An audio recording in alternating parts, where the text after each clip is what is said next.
ஓம் நம சிவாய குருவாழ்க குருவே துணை ஆன்மீக நண்பர்களுக்கு வணக்கம். இன்னைக்கு நம்ம இந்த வீடியோ பதிவில் பார்க்க போற தகவல் என்ன சொல்லி கேட்டீங்கன்னா, வசியம், செய்வினை, பில்லி, சூனியம், ஏவல் போன்ற தீய சக்திகளால் பாதிக்கப்பட்ட நபரை அதிலிருந்து எப்படி மீட்டு கொண்டு வரது அப்படிங்கிறத பற்றி தான் முழு விளக்கத்தோடு நான் இந்த வீடியோ பதிவில் சொல்ல போகிறேன். நீங்கள் இந்த வீடியோ பார்க்குறதுக்கு முன்னாடி நம்மளோட YouTube channel Sri Vedasakthi Sai YouTube சேனலை சப்ஸ்கிரைப் பண்ணாதவங்க பண்ணிக்கோங்க. அப்படியே பக்கத்தில் இருக்கக்கூடிய பெல் ஐக்கான் பட்டனையுமே கிளிக் பண்ணிக்கோங்க. சரி, வாங்க இந்த வீடியோ பதிவுக்குள்ளே போகலாம். அதாவது இன்றைய சூழ்நிலைக்கு நிறைய நபர்கள் ஃபோன் பண்ணி கேட்குறது என்னென்னா, சாமி இந்த மாதிரி வந்து என்னுடைய கணவரை வந்து இன்னொருத்தவங்க விஷயப்படுத்திட்டாங்க, இல்லை மனைவியை விஷயப்படுத்திட்டாங்க, இல்லை மகன் மகள் இந்த மாதிரியான விஷயங்களுக்குலாம் நிறைய பேர் ஃபோன் பண்ணி கேட்குறீங்க. சாமி இந்த மாதிரி விஷயப்படுத்திட்டாங்க, அவங்க வந்து நாங்கள் சொல்கிறதே கேட்க மாட்டேங்கிறாங்க, இந்த மாதிரி இருக்கிற காசை பூராத்தையும் கொண்டு போய் கொடுக்குறாங்க, இதனால் வந்து குடும்பத்தில் நிம்மதி இல்லை, குடும்பத்தில் ஒற்றுமை இல்லை, தொழில் ரீதியாகவும் பண ரீதியாகவும் மன ரீதியாகவும் ஏகப்பட்ட பிரச்சனைகள் நாங்கள் சந்திச்சுட்ருக்கோம் சாமி. நாங்கள் நிறையா பக்கம் போய் பார்க்குறோம், ஆனால் சொல்லிக்கக்கூடிய அளவுக்கு எந்த ஒரு பலனுமே கிடைக்க மாட்டேது சாமி. இதுக்கு ஏதாவது முறைகள் இருந்தால் சொல்லித்தாங்கன்னு சொல்லி நிறைய பேர் கேட்குறீங்க. அதே மாதிரி ஒரு சிலர் அருள்வாக்கு கூறி சொல்கிறோம் சரி, ஒரு சில ஜோதிடர்களும் சரி, ஒரு சில மாந்திரிகளும் ஃபோன் பண்ணி கேட்குறதுன்னா, சாமி இந்த மாதிரி வந்து இந்த மாதிரியான பிரச்சனைகளுக்கு நிறைய பேர் வந்து கேட்குறாங்க, ஆனால் நாங்களும் வந்து பல விதமான முறைகள் போட்டு பார்க்குறோம், ஆனால் அவங்க அந்த விஷயத்திலிருந்து மீண்டு வர மாட்டேங்கிறாங்க அப்படின்னு சொல்லி நிறைய பேர் கேட்குறீங்க. உங்களுக்காக தான் நான் இந்த பதிவு வந்து முழு விளக்கத்தோடு சொல்கிறேன். இது வந்து என்னன்னு சொல்லி கேட்டிங்கன்னா, சல்லிய பிரயோக முறைன்னு சொல்லி நம்ம சொல்லலாம். சரிங்களா? அதாவது வந்து ஒட்டியும் சல்லியம் தொட்டியும் சொல்லி பல விதமான முறைகள் இருக்குது. அதில் இதை வந்து சல்லிய பூஜை பிரயோக முறை. சரிங்களா? இதை வந்து எப்படி பண்ணணும் ஏது அப்படின்னு சொல்லி பார்த்தோம்னா, செய்யறதுக்கு ஏற்ற நாள் எப்போ அப்படின்னு சொல்லி கேட்டிங்கன்னா, கிரகண நேரத்தில் பண்ணலாம். இல்லைனா பௌர்ணமி முடிந்து முதல்ல வரக்கூடிய 3ஆம் தேய்பிறை நாள் அன்னைக்கு நீங்கள் இந்த பூஜையை வந்து ஆரம்பிக்கலாம். சரிங்களா? இந்த பூஜை வந்து முழுக்க முழுக்க வீட்டுக்கு வெளியே தான் நீங்கள் பண்ணுற மாதிரி இருக்கும்.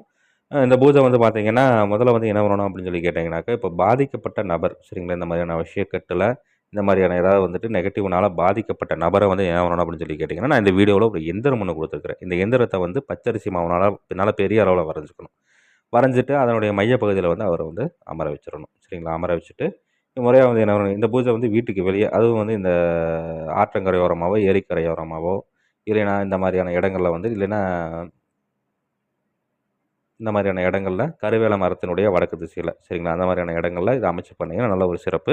இப்போ அந்த மாதிரியான இடங்களில் வந்து என்ன பண்ணணும்னு கேட்டிங்கன்னா, இந்த எந்திரத்தை வந்து நல்லா பெரிய அளவில் வரைஞ்சிட்டு அந்த பாதிக்கப்பட்ட நபரை வந்து அதனுடைய மையப்பகுதியில் அமர வச்சுட்டு அவரை சுற்றி என்ன வேணும்னு சொல்லி கேட்டிங்கன்னா, 3 வில்வ ஓடு இருக்குது இல்லைங்களா, வில்வ ஓடு வந்து ஒரு சில நாட்டு மருந்து கடைகளில் விற்பாங்க, அதை நீங்கள் காசு கொடுத்து வாங்கிக்கலாம். இல்லை வில்வ மரம் இருக்குனாலும் வில்வ மரத்துலேருந்து வடக்கு திசையில் இருக்கக்கூடிய வில்வ ஓடு எடுத்து அதுக்குள்ளே இருக்கக்கூடிய அந்த விதை இதெல்லாத்தையும் பூராத்தையும் நார் இதெல்லாத்தையும் பூராத்தையும் போக்கிட்டு அதை வந்து நல்லா சுத்தி பண்ணி அதுலேயும் வந்து நீங்கள் தீபம் ஏற்றலாம். சரிங்களா?